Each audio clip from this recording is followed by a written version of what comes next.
Welcome back to Old School Sports and our Out of the Park Baseball 25 series, Can We Save the Oakland A's? And the offseason is finally underway after we spent the last couple of episodes talking about our plan for the offseason, reviewing our roster, reviewing our farm system, talking a little bit about our plans in the development lab, and checking in on some of our former players and some of the top prospects in baseball. But we have finally moved forward a couple of days since the last episode. Sometimes when we do these couple day move forwards at the start of the off season, I have some pretty significant trades to talk about, but that's not the case this season. And part of the reason is we don't really feel like there's a lot we need to do with this team. We were a 95 win team in the regular season here in 2036, and even more importantly than that, we went 13-4 in the postseason on our way to the second World Series championship in the last 8 years with this Oakland A's squad. And we don't really have a ton of potential talent that we were going to be losing this offseason. We also don't have a lot of money to potentially spend. So I think it's going to be a relatively quiet offseason for us. That said, we have done a few things since the last episode. We put in a waiver claim on pitcher Joel Hoffman of the Mariners organization. He's a guy who's out with a torn meniscus, but he should be back in plenty of time for next year. The 24-year-old, we thought that he had a interesting profile as a right-handed reliever. Did a really good job when he made his major league debut with Seattle earlier this year. Unfortunately, our claim was invalid, so a different team with a higher priority has claimed the player, although interestingly, it still shows that he's with Seattle. So I don't know if maybe they pulled him back off of waivers. Not really sure exactly what's going on there, but for whatever reason, we unfortunately didn't get an opportunity to bring Mr. Hoffman onto our team. A couple of other notes to address. We did exercise our option for next season on Jason DeCaro, who's been a solid starter for us for over half a decade at this point. We declined our $10 million option on Jamie DeVore, and we declined our $1 million option on Krisin Harimoto. So moving on from DeVore is probably the most significant move. DeVore had some really good years with us when he first came over from Atlanta. He's dropped out of the rotation a year ago and was not effective as a reliever for us this year.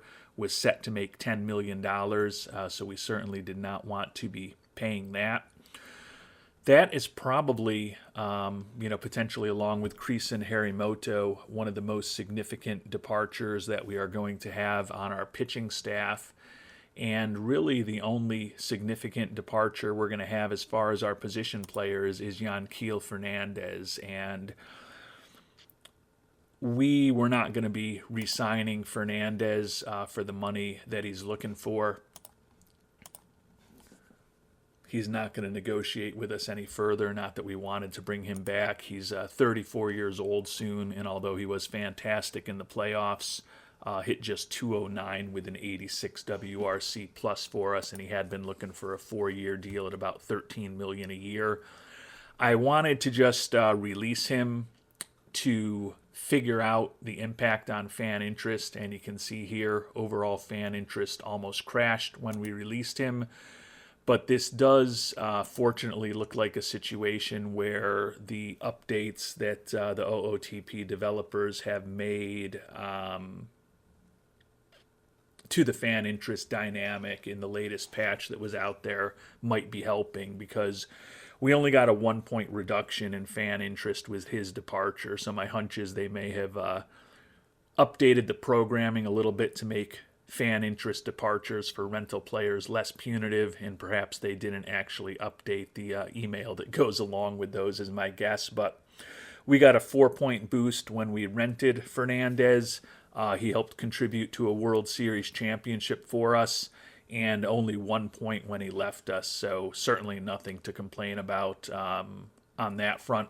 We also got a nice 15-point boost to fan interest after winning the World Series, which puts us as good as we have ever been in this playthrough, and hopefully with the most significant potential departure already taken care of in terms of Yanquiel Fernandez, we're not going to be forced to chase after anybody. And with the potential money for DeVore coming off the books, as well as a trade that we've made, you can see we've got our scouting and player development budgets back up to a more reasonable amount than they were at the end of the last episode. That being said, we don't really have a ton of money to spend this offseason. My hope is we don't really need to spend a lot of money, where, as I talked about, running back most of this team that won 108 games this year between the regular and the postseason. We've got some pretty solid prospects coming up that we think can supplement the roster, so I don't think we're going to need a ton of money available. Maybe there will be someone we find in the Rule 5 draft. Maybe there will be a free agent who lingers on the market for a while. Maybe there will be a very interesting international free agent that comes onto the scene that we decide is the missing link for what we want to do with this team. But right now, I'm not expecting it to be an incredibly eventful offseason for us in terms of significant additions to the roster. Couple other things we've done over the last couple of days. Salary arbitration wise, we have made offers to the 6 guys who were originally available for arbitration. Harry Moto, we had him for $1 million option. We weren't going to bring him back at that level, and there was no trade interest at all in him, unfortunately. So we've actually just waived and DFA'd him, but until that goes through, his $1.7 million arbitration number is on our books. We talked about the fact that we moved on from $10 million for DeVore, so we're certainly not going to risk offering him almost $19 million as a qualifying offer. We did make one trade since the last episode, and I mentioned that the trades sometimes are very exciting this time of year, but this one was not exciting at all. I'm wondering, did we even get an email on the trade? We should have. I feel like I am... There we go. This was basically a pure salary dump, and it was a relatively expensive trade for us for a salary dump, given that I didn't feel like the salary we were dumping was all that significant. But the guy we traded away was Levi Sterling, a former high school draft pick of ours who came up through the organization and had some really good years for us. This past season, 3.44 ERA, so he still was reasonably effective. But he did walk 31 batters and allow 12 home runs in 65 1/3 innings. He's on the wrong side of 30 now, and the home runs and the walks have always been an issue for him and are always going to be an issue for him. Although he is a guy who could potentially start, given the strength of our starting rotation and a youngster that will be joining it next year, there was very little probability that Levi Sterling would start for us, so we were going to be using him as a reliever. And perhaps most importantly, when we offered Sterling around the league straight up, nobody would offer us anything for him. He is still signed to 4 more years before a team option at the age of 34, so although the numbers for a guy who could start for some teams at $4 to $5 million a year for these next 3 years, to me, were not particularly imposing. Other teams kind of seem to be looking at him the way that we were as a reliever, and thus to get that salary off of our books, we had to put a package together with the Mariners. We got a tiny bit of cash in return, as well as a minor league catcher, Walt Little, who is not important at all. It was the least valuable player that we could possibly get back to make this trade work. Basically, what we ended up offering were guys that we were going to have to put on the 40-man roster before the Rule 5 draft this year if we wanted to ensure that we wouldn't lose them. And given that we don't have a ton of room on the 40-man roster and there's some players that we like better, we were willing to give up these guys to get the deal with Seattle completed. As you'll see, I think we gave up way more than I would have expected to get a contract for a solid reliever who's making $4 to $5 million off the books. But it is what it is. Savion Cohen's pitcher who came up through our farm system made it to AAA last year where he was not good with a 7.23 ERA. Given his lack of control and the fact that he's almost 26 years old, did not see him having a big role with us in the future. And as I noted, we were going to have to keep him on the 40-man roster if we didn't want to risk losing him.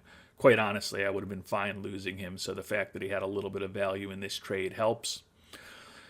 Trading away third baseman Luis Coronado was a little bit more painful. A versatile defensive player, decent speed. The bat's going to be the big question for him. He hit 248 in 537 at-bats in AAA this year, only a 68 WRC plus, and was a below-average offensive player. But with the versatility of his glove, with the decent speed he has, and with the fact that we think his bat could maybe improve a little bit more and get to be respectable, and he's also a left-handed hitting middle infielder, felt that there was some value with him. You may remember Coronado's name because we picked him 10th in the second round, 46th overall 5 years ago when we brought him into the organization. So we used some pretty significant resources on Coronado. He hasn't quite developed the way that we would have hoped. Don't love giving up on him, but given that we feel like we've got a pretty strong infield this year, and we've got a couple of other infielders who are already on the 40-man roster and are in AAA that we think have a little more upside. Coronado helped get the Sterling contract off our books, so we were willing to include him. And last is Tim Killeen. This one hurts a little bit too. The 23-year-old is a pitcher that we ended up taking in the 20th round and got very lucky with in terms of his development. You can see we think he could have well above average stuff, average movement, control a little bit below average. And he throws close to the triple digits. Split last year between A, high A, and double A, and he had sub-2 ERAs in every level. Didn't love giving up the 23-year-old. Certainly of the three guys that we gave up in addition to Sterling, I had valued Killeen the most, Coronado second most, and Cohen's the third most.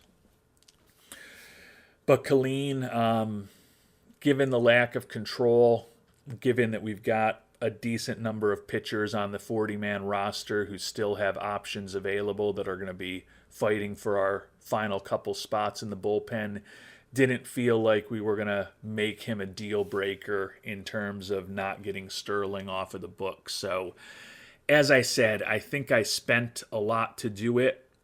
But with the fact that we had another 4 years of Sterling guaranteed at $4 to $5 million a year, and we've only got $2.5 million ish to spend now after getting that $4 million for next year off the books and getting our scouting and development budgets to respectable levels, felt like it was something we needed to do to kind of right-size the smaller budget that we're going to be playing with next season, despite having just won a World Series championship and having made nearly $19 million for Mr. Fisher. Not that I'm bitter about that. But felt like ultimately we needed to pay the price to get Sterling off the books just to open up a little more payroll flexibility, not just this year, but for the next several seasons. And after we traded away Mr. Sterling, and after we cut Mr. Fernandez, that has opened up some spots on the 40-man roster for us. And you may remember that the young prospect Jesus Saldana was not happy that he hadn't been promoted to the major leagues yet, and he looked like any potential negotiations with him on extension were going to be a bit testy. So we actually promoted Saldana to the 40-man roster and the major league roster after we opened up some spots and made those trades. And that did make Saldana a little more willing to listen to what we were going to offer him. He was our prime IAFA signing almost 5 years ago, currently the number 84 prospect in baseball.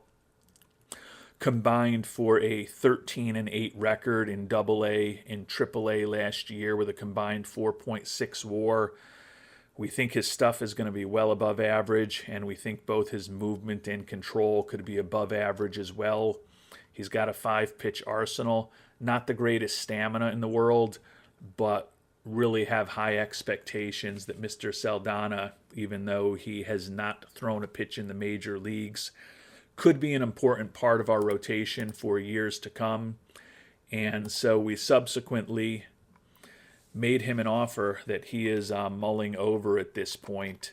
$70 million for 10 years. So if he becomes a solid number 2 or number 3 starter, I think that's going to be a really nice deal for us. If he ends up accepting the offer, we'll show you all of the details later in this episode.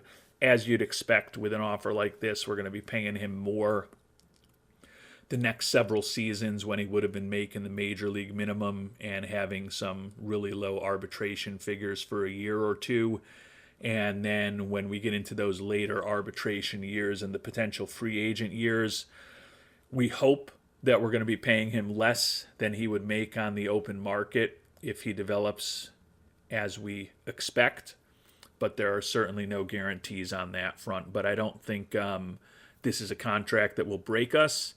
And I think it's got the potential, looking at the ratings for Mr. Saldana, to be a pretty important contract for us as we try to ensure that we can keep these Oakland Athletics competitive over the next 5 to 10 years, despite a budget that is still the second lowest in all of baseball. And the final thing to note that's happened over the last couple of days to catch up our loyal viewers and our worldwide scouting department has to do with a injury that happened to our starting pitcher in Game 4 of the World Series. If you've been looking closely at these screens, you've probably noticed that we have gotten an injury diagnosis on Kevin Patterson. Could have been better, could have been worse. Diagnosed with bone chips in his elbow, had surgery to remove them. Going to be out for about 4 months, so it's conceivable that he will be healthy in early to mid-March. Conceivable that he may not even need to miss any time at the start of the regular season come late March or April. So certainly could have been worse. Don't love an elbow injury for a pitcher that we have signed to a, for us, pretty long and reasonably significant in terms of the money extension. But if everything goes as we expect, he should be ready for the start of the regular season next year. So it certainly could have been better, but it certainly could have been a lot worse. And the hope is that Fish Patterson's profile, as far as his pitching ratings, doesn't look materially worse 4 or 5 months from now than it does today. And with that, it's time for us to actually start moving forward. On this episode, we're probably just going to sim forward the next few weeks, hopefully get all of our arbitration-eligible players signed, make some final decisions if there's anyone who's on the 40-man roster right now that we want to either waive in DFA or more preferably trade away, and also find out what, if any, awards are individual contributors to this World Championship Oakland A's team happen to win when we head into awards season in a week or two. And then at the end of the episode, we'll find out if there are any international amateur free agents that we might want to change our tentative plans to be very quiet this offseason for. And we'll also get an initial view of the major league players who are going to be on the free agent market this offseason as well. And we've simmed forward a couple of days. Only one opening in our organization for staff this offseason. Unfortunately, we're having a real tough time getting anyone to sign as the manager for our ACL team. Giuseppe Papaccio is the third guy who's told us that he's gotten a better offer from somebody else. So no one really seems to want to be the manager for our prize prospects from the draft. We have made some progress. You can see we've signed a number of our minor league free agents, and we've also, among the arbitration-eligible players, signed Kamani O'Banner, Jaden Boakai, Luis Taveras, R.J. Cope, and Juan Ramos. The fans are excited to have Ramos back on board for another year, but no actual impact to fan interest from that amazing excitement, unfortunately.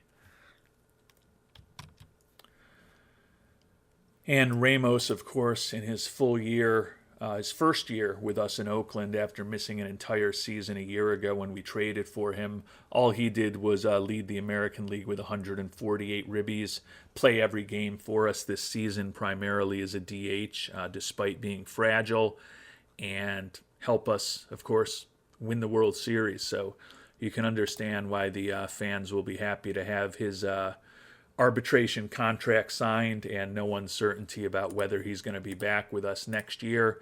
At this point, we're just waiting to hear from Andy Brailovsky, and then the guys that we want to bring back will all be set.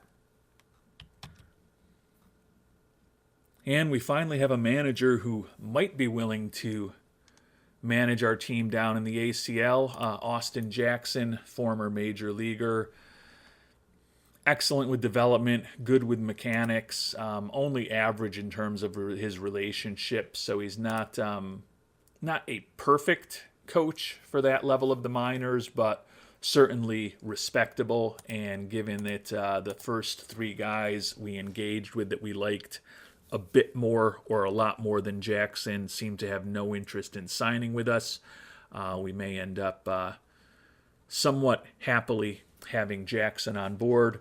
Brailovsky did sign.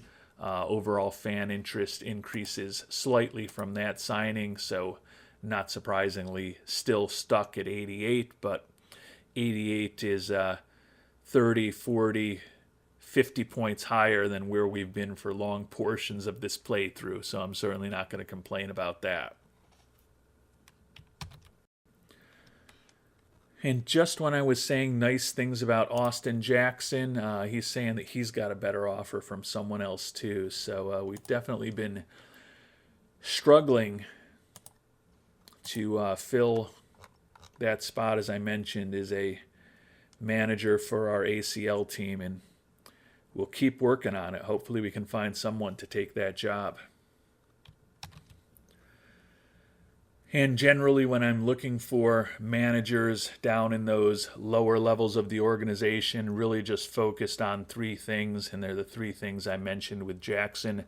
How good are they at handling development, how good they are at influencing mechanics, and then, as we talked about with Jackson, also want to look at the relationships that they're going to have with our players. And if a guy in the lower levels of our organization can check those three boxes well, I don't necessarily care all that much about other things.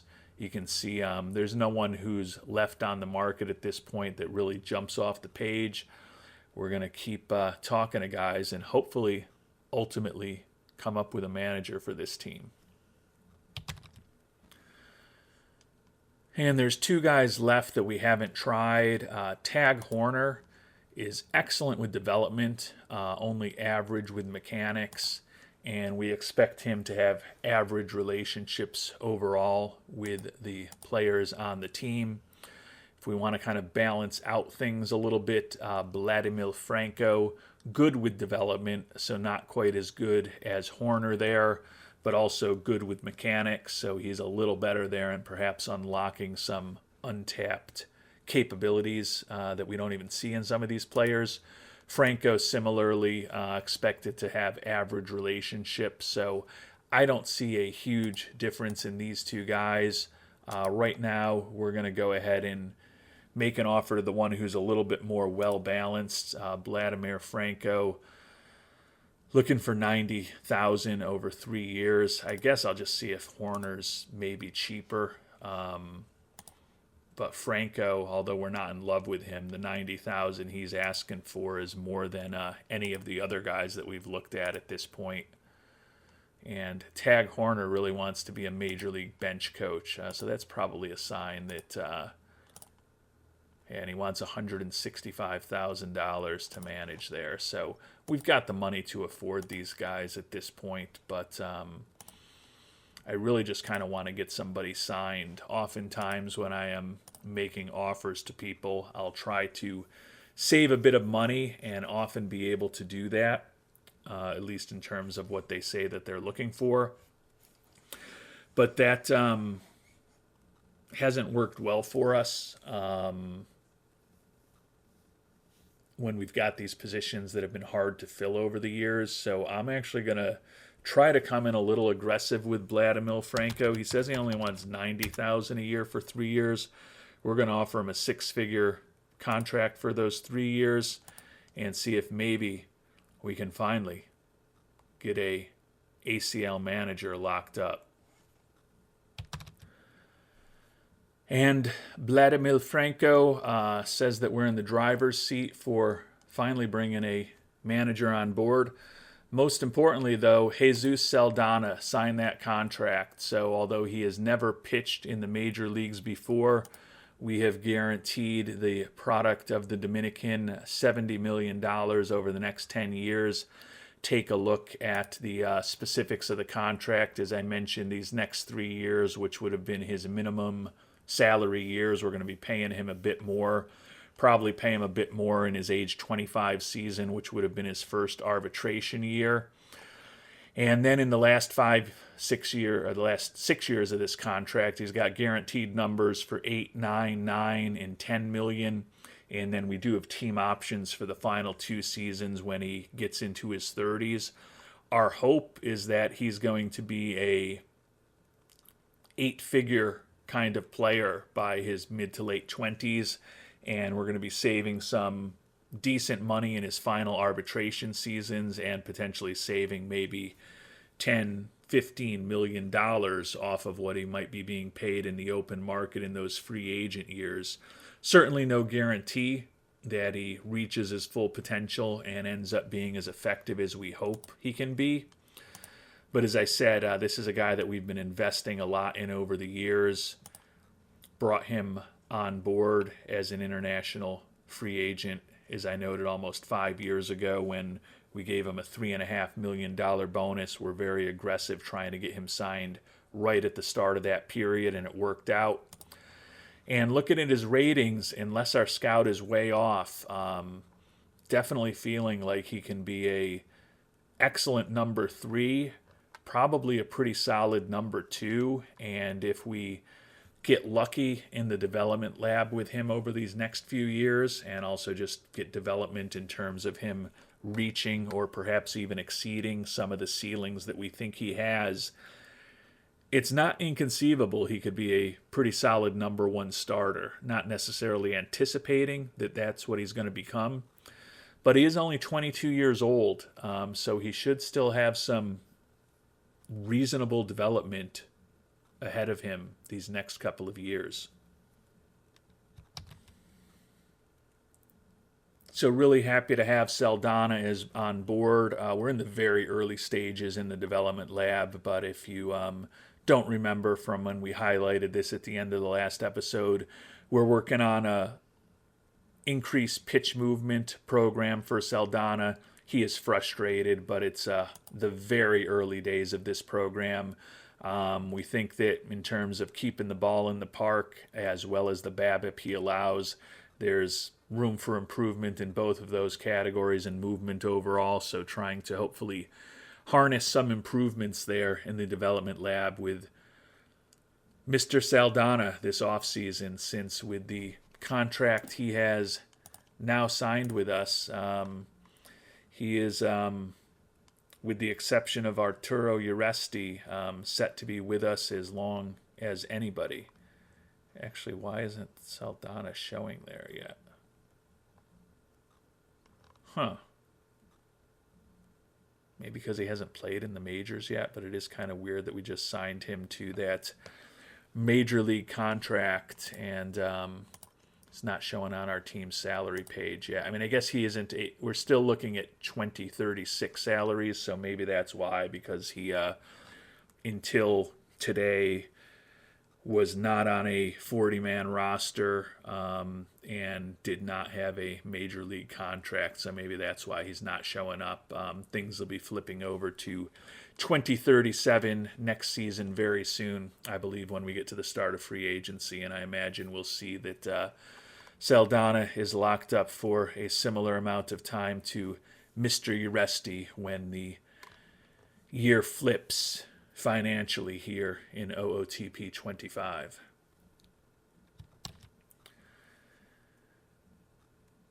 And filling our ACL manager job remains problematic. Vladimir Franco reportedly has a better offer, so we will go back to the well, try to find somebody else. Gold Glove winners announced today. We haven't honestly had a ton of gold gloves over the course of this playthrough, even though our defense, particularly in recent years, has been very consistently one of the top defenses overall in the American League. Our former shortstop, Brian Rincon, with the Angels, wins the third Gold Glove of his career, third in a row for the Angels at shortstop. But you can see he hit just a .192 with a 60 WRC plus last year. But Jake Ortega, the outstanding center fielder who in the course of his 5+ years in the majors with us has put up an incredible 35.4 WAR, WARs of 7.5 or higher the last 3 seasons, including a league best 9.4 in 2026 when he won an MVP award. He was also a Rookie of the Year, 4-time All-Star, 2-time Silver Slugger. He might add to that. Won the World Series with us this year, was a Wild Card Series MVP a couple years ago, and he was the Division Series MVP for us this year. But he had never had the Gold Glove hardware before, and it's nice to see Mr. Ortega with some more accolades. He's fragile physically and only played 121 games for us this year. This was the year he was most banged up since he's made his major league debut. Certainly going to likely be a struggle for us in the coming years to keep the outstanding switch hitter healthy, but hoping that he will ultimately put together a Hall of Fame type career for us here in Oakland, and the 29-year-old certainly seems on his way to that with his production over the years and the fact that he's now added a Gold Glove award into his award case. And since this ACL position has been so hard to fill, we're actually going to look internally. Cody Nolan has been outstanding for us with our DSL team. You can see he's outstanding in terms of development, good with mechanics. That team has been absolutely incredible over the years. The .667 winning percentage he put up this year was the worst that he's ever done, and it was the first time in 8 years as the manager that the team did not win the championship. So it's not going to be technically a promotion for him. We're expecting him to have good relationships with the ACL players. We do generally tend to run a somewhat larger roster in the ACL than the Dominican League. So our hope is maybe Nolan can have a little bit better of an impact with a larger roster in the ACL and the guys that we pick in the draft rather than focusing on the guys who we pick up as international amateur free agents. Not necessarily expecting there to be a better opportunity set for us with the DSL team, but for whatever reason, nobody really seems to want that ACL job.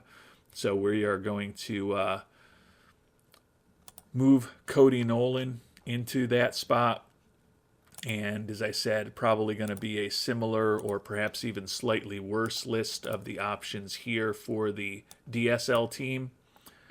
But there's different options. You can see Franco, who's rejected us. But Eric Tapia, who's excellent with development, excellent with mechanics, and we think would have good relationships, is available. Now, he wants to be a pitching coach, so we're probably going to have to offer him something pretty impressive to get him to take that job.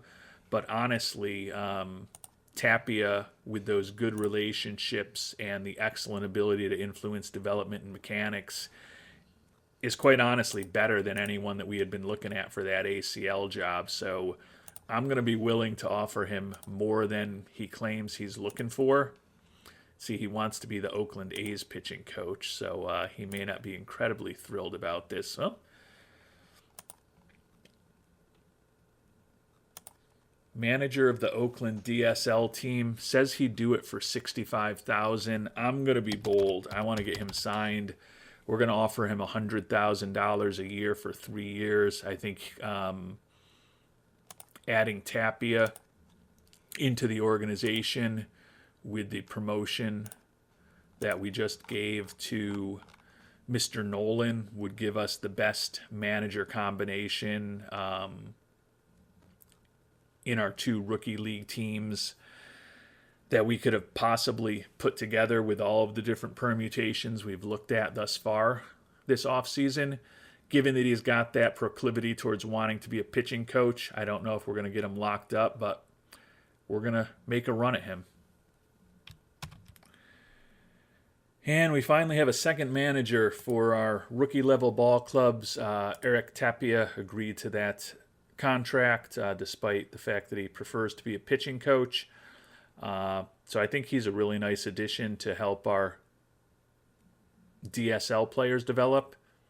And as I said, I think although it was a bit painful to get here with the moves that we made, we ended up with the best coaching staff possible in terms of our rookie level managers, given the players who were, or the coaches who were willing to talk with us about those positions, which isn't necessarily always a murderer's row in terms of their quality for those lowest levels of the minor leagues.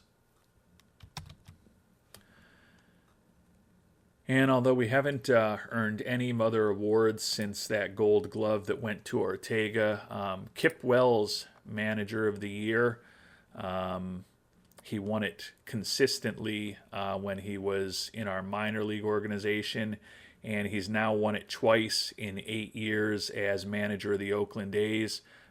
Interestingly, the 2 times that he's won Manager of the Year, 2029 and now 2036, are the 2 times that he has guided our squad to a World Series championship.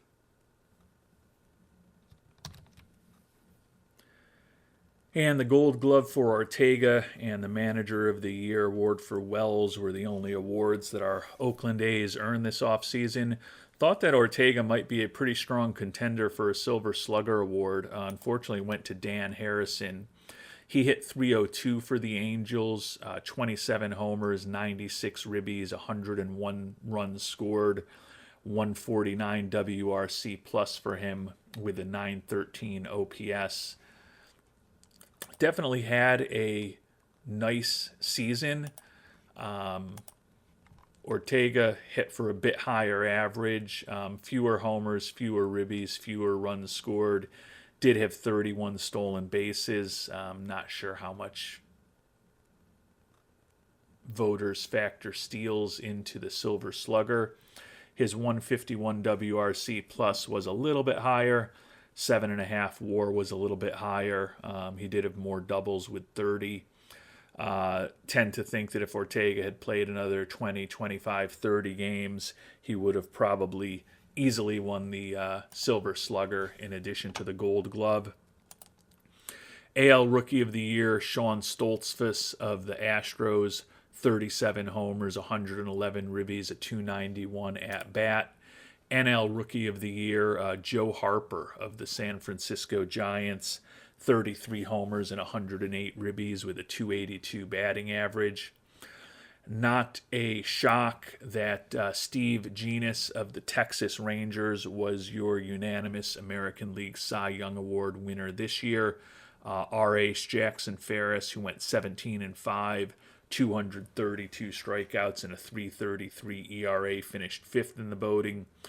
But Genis has now won 3 consecutive Cy Young Awards for the mighty Texas Rangers.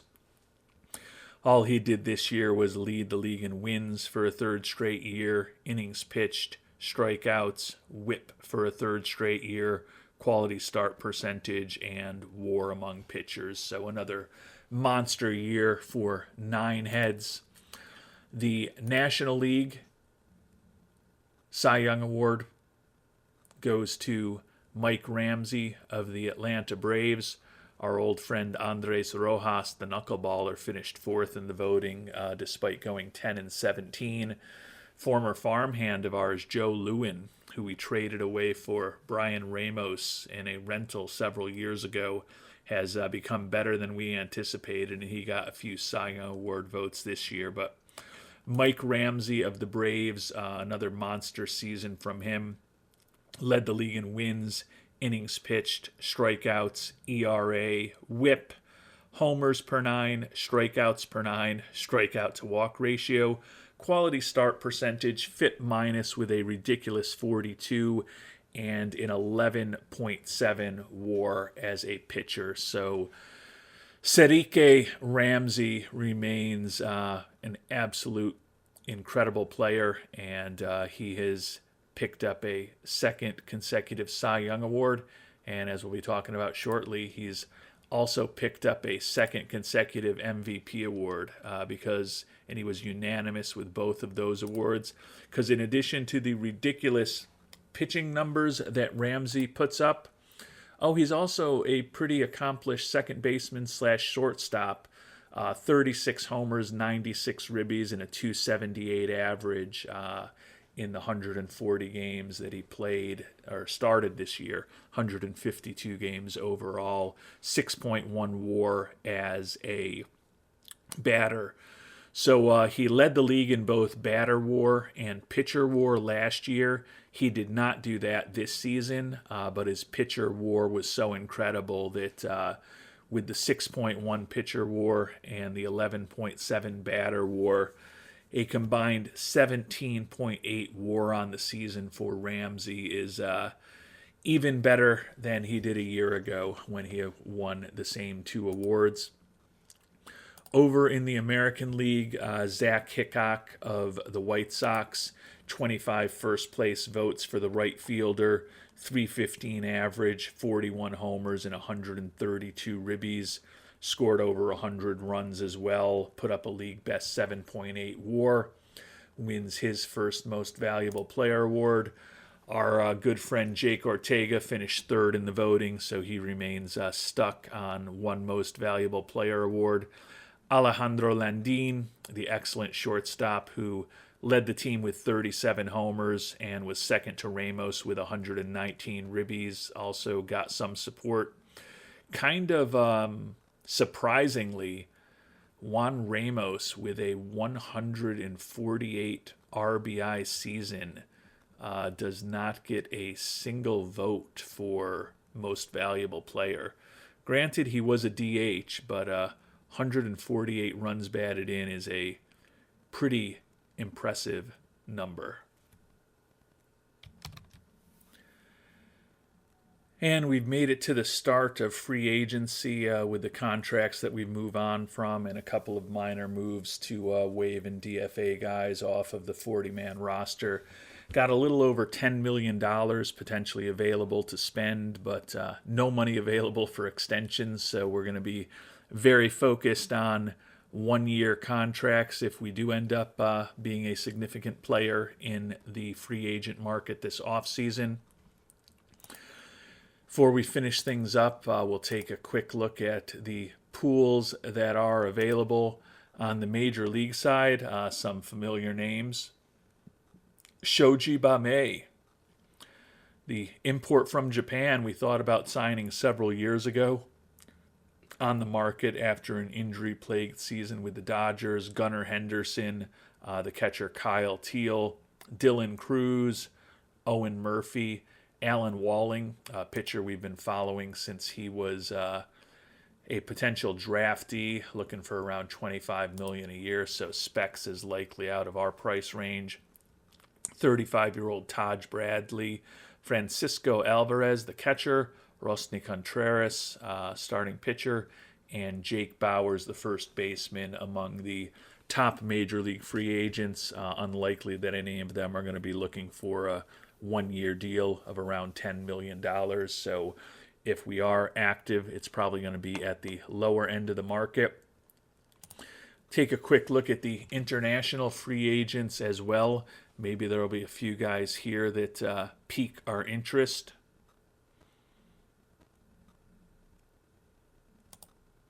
Reliever Chuji Akamin, looking for $5.5 million. 28-year-old coming over from Japan. Really good movement on his pitches. Not the most impressive stuff in control. $5.5 million, probably not a number we would pay for a reliever like that. Reliever Edgar Silva, out of Cuba, though, looks like he could be a pretty interesting player. 45 stamina and a 3-pitch arsenal. He's really a potential starter. Stuff is kind of average, but the lefty has good movement, really good control. Looking for $17 million. We're going to at least scout him up. I don't think $17 million a year is anything that we'd be able to pay for him, but certainly a guy that we'll follow. Second baseman Ju-Ling Kim. Not the greatest defensive player. He probably is a left fielder slash first base slash not feel great about him at second or third. Not looking for a ton of money at $3.4 million. We think he's a decent contact hitter, potentially decent power. We'll request a scouting report on him as well. Don't necessarily think that Kin is a path that will follow all that seriously. Left fielder Federico Aldana, right-handed corner outfielder. Some positive personality traits. Not that great defensively, but he does potentially have interesting pop in his bat. And sounds like right now he's amenable to a minor league contract. We're going to certainly request a scouting report on him. In the meantime, we'll certainly offer him a minor league contract, basically sight unseen. Don't know that he'll ultimately agree to that, but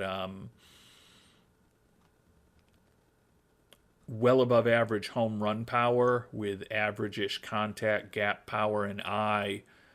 Not the worst combination to have in someone who might be a interesting pinch hitter slash fourth or fifth outfielder for us down the line. Tend to think a minor league contract might not get it done with him, but we'll give it a try. Corner outfielder, another Cuban, David Corpus, Smiling Will, left-handed hitter, durable, a little more competent defensively, not quite as good a personality, not quite the same home run power, but a better contact hitter, a better eye.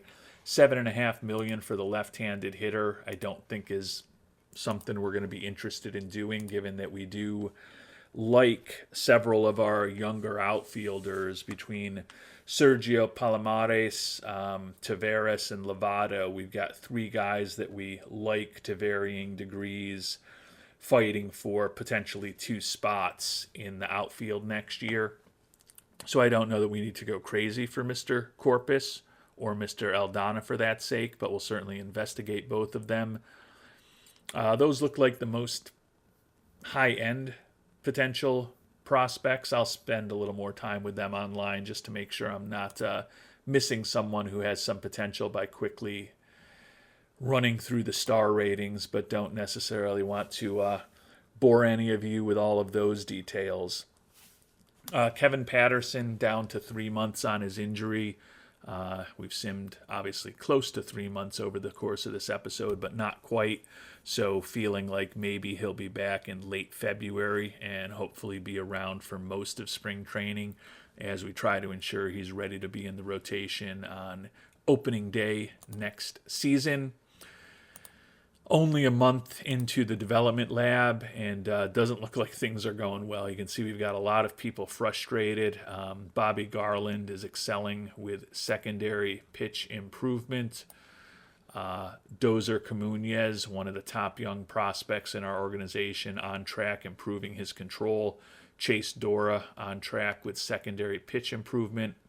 Jake Ortega on track to improve his gap power, even though he's a veteran at this point. Mike Homer, the potential two-way player we picked in the second round this past year, excelling at secondary pitch improvement. And Amare Psycho Alcindor, Mike Scow Curtis, and Sergio the Gravedigger Palomares are all on track with their programs as well. Juan Lovato, another one of those outfielders I mentioned, along with Palomares and Tavares, that's likely fighting for a spot on the team, struggling with his program, and he's the only one who's having major problems at this point. And you can see that although we signed Uresti to his contract a bit earlier, they both kicked in for this upcoming season. So Saldana and Uresti potentially each with us for the next decade. Uresti, of course, international free agent signing from 2030, had 20 homers and 61 ribbies in his first 278 Major League at-bats, and obviously part of the World Championship winning team, taking over an important power-hitting corner outfield role for us that the likes of Bobby Cabral and Brady Harris have manned for us over the last couple of years. And Saldana, as we've talked about, we've got high hopes that he can be a top-end pitcher for us. So we've rolled the dice over the past 8 or 9 months with extensions to very unproven players. And we're going to hope that the big investments that we've made over the years in scouting and player development mean that we know what the ceilings on these players are reasonably well, and they're ultimately able to come close to achieving their ceilings over the next couple of years, when they should still have a decent amount of improvement potentially in both of their repertoires. And with that, we'll call it an episode. We're going to start moving on in the free agency period next time around. We'll probably sim through the winter meetings and to the Rule 5 draft at a minimum. We're also going to continue to try to scout up the international amateur free agents. That's not going to be a top priority likely in the next episode, but you never know. Want to make sure we know as much about those players as possible when we do ultimately turn our scouting reports over to the worldwide scouting department, and hopefully help your wisdom lead us to some good decisions in mid-January, when we're going to be hopefully trying to sign one or two of the top international amateur free agent prospects out there. But probably another couple of episodes till we get to that point. Until our next one, thanks so much for watching, and hope you have a great day.